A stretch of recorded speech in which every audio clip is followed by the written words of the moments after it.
Good morning, everyone. So, this morning I'm going to be starting with a verse in Isaiah chapter 55, verse 8.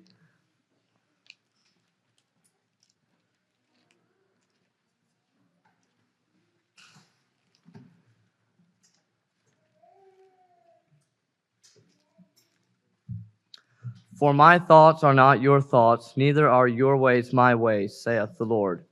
For as the heavens are higher than the earth, so are my ways higher than your ways, and my thoughts than your thoughts. God's ways are higher than our ways, and there's other places in the Bible where we can read that earthly wisdom is not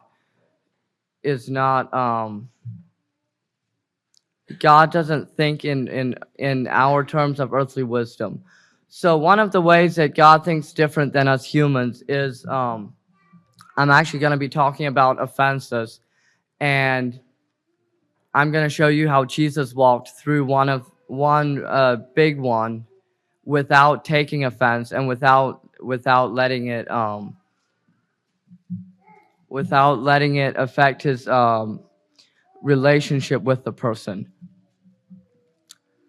So Mark chapter 14, I think.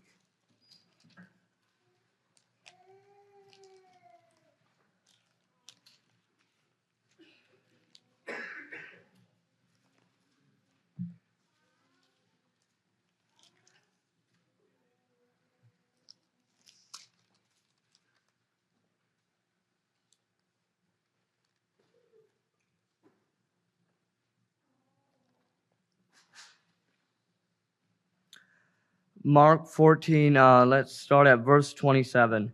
And Jesus saith unto them, All you shall be offended because of me this night, for it is written, I will smite the shepherd, and the sheep shall be scattered.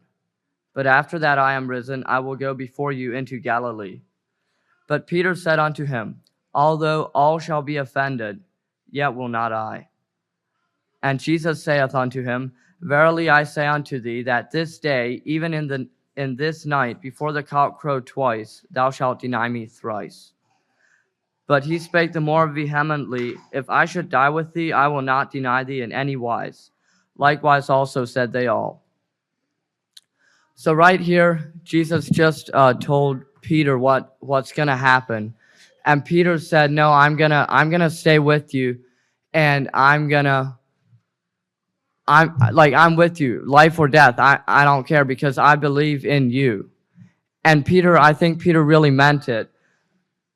But then later we all know the story. He denied Jesus.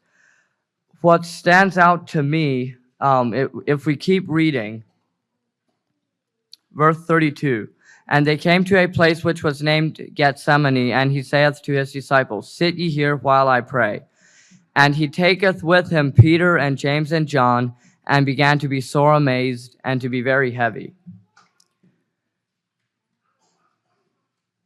Do you see in verse 33, he takes Peter, James, and John with him. Peter is the first disciple named. He knew Peter would let him down. He knew Peter wasn't going to be faithful.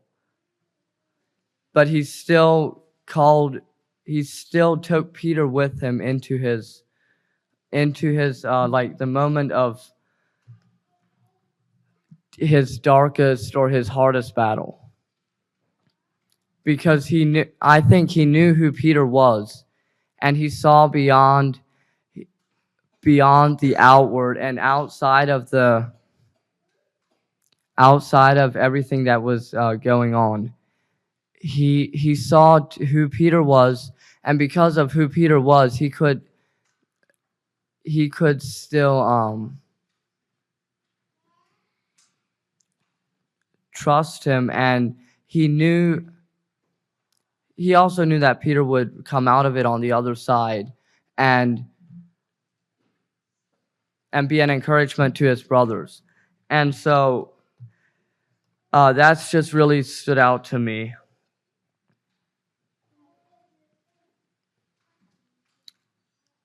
And another thing is, Jesus did not have a small group or a support group. He had only himself and God. And I think we all have the ability inside of ourselves to walk powerfully in the way that Jesus walked. We can all walk free of offense and see other people for who they really are. See them for who they're becoming. And they might be a work in progress. They might still have a lot of unsanctified areas. But if God has called them, we can trust God. And along with trust, there's a Bible verse in Psalms or Proverbs. I'm not sure quite where it's at. But it says, "He who puts his trust in the Lord shall be safe."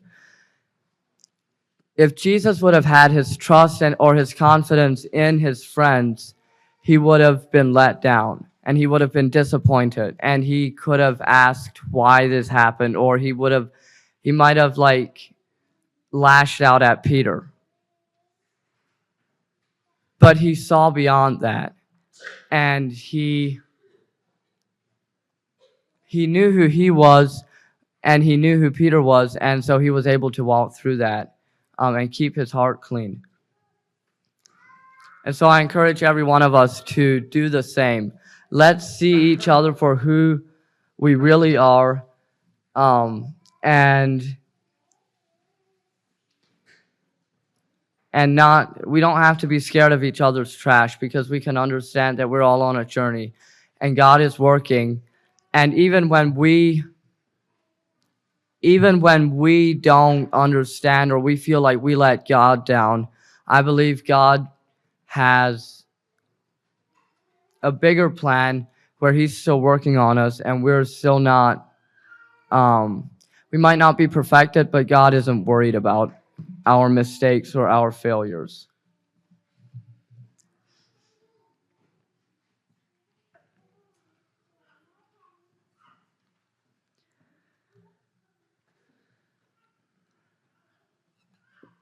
That's all I have. Thank you.